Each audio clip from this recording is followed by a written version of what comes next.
Assalamualaikum warahmatullahi wabarakatuh. Apa kabar kalian semuanya? Semoga dalam keadaan sehat ya.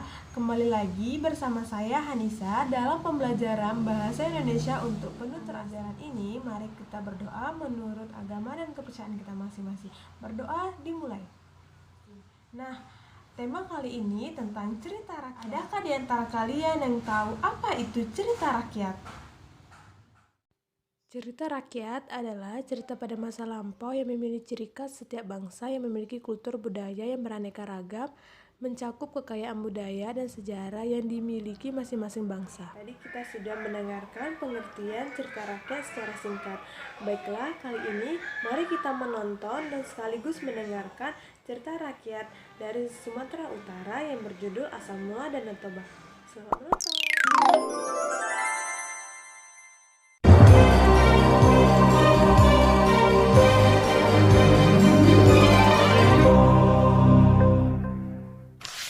Asal mula Danau Toba.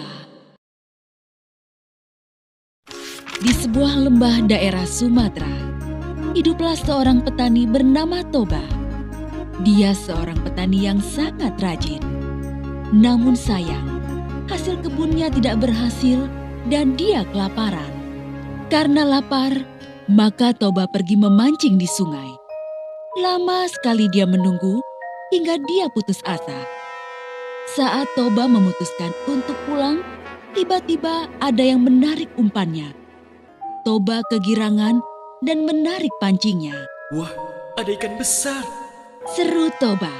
Benar saja, di ujung kailnya tersangkut ikan besar bersisik emas. Toba segera membawa ikan besar itu untuk dimasak di rumah. Sampai di rumah, Toba kecewa sebab kayu bakarnya telah habis.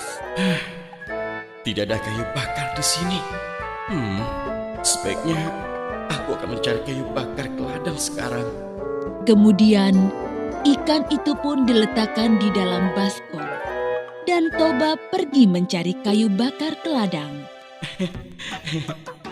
Aku akan makan enak hari ini. Seru Toba sambil membawa kayu bakar ke belakang rumahnya. Api sudah mulai menyala. Namun, saat Toba hendak mengambil ikan itu, alangkah terkejutnya ia. Sebab ikan itu sudah lenyap. Yang ada justru berkeping-keping uang emas. Hah? Di mana ikanku tadi? Dan itu uang emas siapa? Namun, saat Toba membuka pintu kamar, alangkah terkejutnya dia. Seorang perempuan tinggi semampai dengan rambut panjang sedang menyisir rambutnya di depan cermin.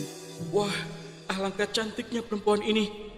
Hei, siapakah engkau ini? Tanya Toba. Perempuan itu membalikan badan dan Toba semakin terpesona. Belum pernah dia melihat perempuan secantik dia. Akulah penjelmaan ikan yang kamu tangkap tadi. Sementara keping uang emas tadi adalah sisik-sisikku. Toba terbengong-bengong. Perempuan itu pun tersenyum. Aku dikutuk oleh Dewata menjadi ikan. Tapi berkat engkau, kutukan itu hilang. Mari kita ke dapur, akan kumasakkan kamu makanan. Kamu pasti lapar. Toba hanya menurut ketika perempuan itu mengajaknya ke dapur. Dengan cekatan, perempuan itu segera menyiapkan makanan. Toba sangat takjub dengan kelihayan perempuan itu di dapur. Dia berkata dalam hati, Seandainya dia ini jadi istriku. rupanya si perempuan itu bisa membaca keinginan hati Toba. Aku mau jadi istrimu, tapi aku punya satu syarat. Kata perempuan itu setelah Toba selesai makan. Toba sangat terkejut mendengar perkataannya. Katakan, apa syaratnya? Jika kita menikah nanti, jangan pernah mengungkit asal mulaku sebagai seekor ikan. Aku tidak akan menanggung akibatnya jika kamu melanggarnya. Toba menyanggupinya. Baginya itu syarat yang mudah. Toba dan perempuan itu akhirnya menikah. Toba semakin bekerja keras di ladang untuk mencukupi kebutuhan mereka sehari-hari. Lalu istrinya mengandung. Toba sangat bahagia. Dia tidak sabar menunggu kelahiran anaknya. Tidak lama kemudian, seorang bayi laki-laki lahir. Toba memberinya nama Samosir.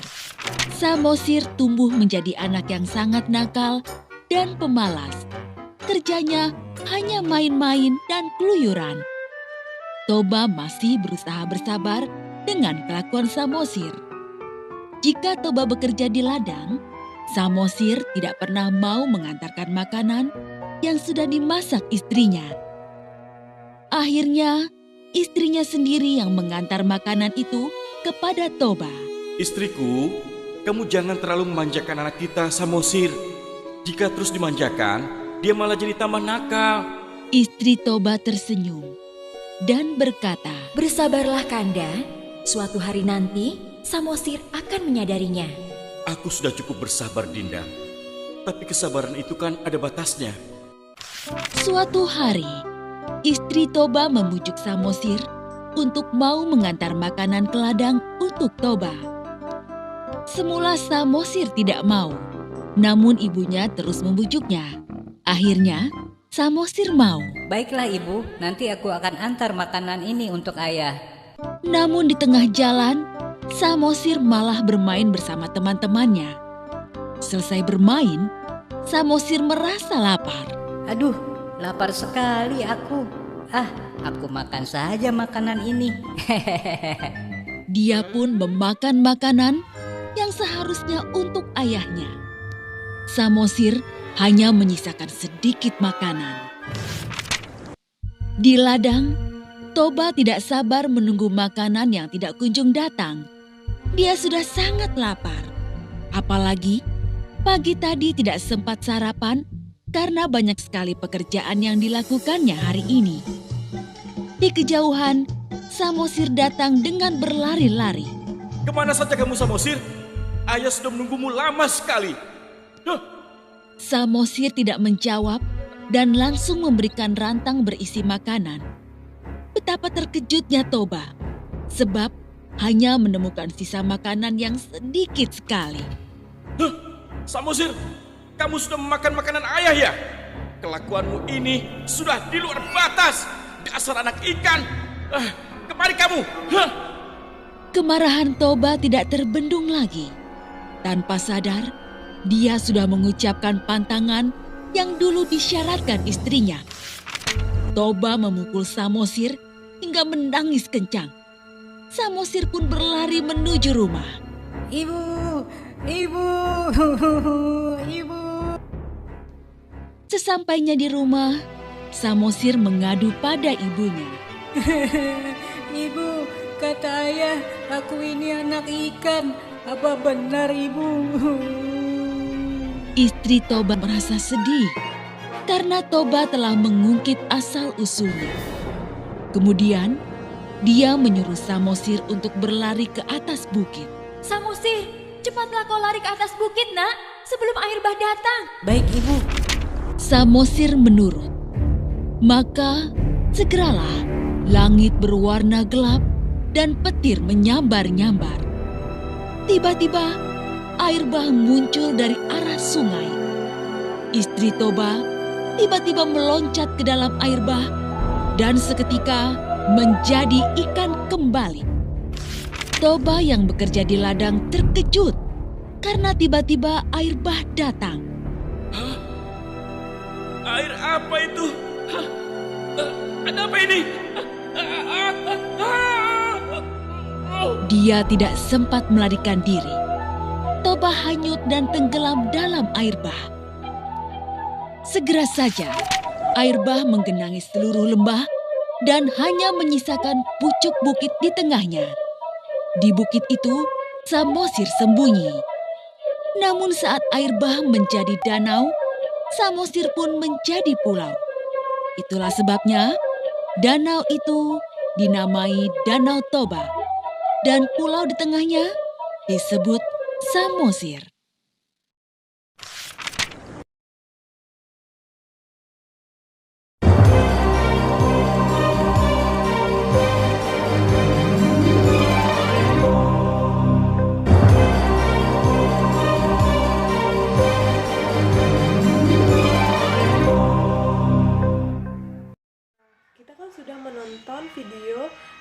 bersama-sama. Apakah makna yang bisa kita ambil dari video tersebut? Ada yang tahu? Nah, benar. Dari video tersebut, kita tidak boleh ingkar janji kepada pertemuan kali ini. Sampai jumpa di pertemuan selanjutnya. Dadah!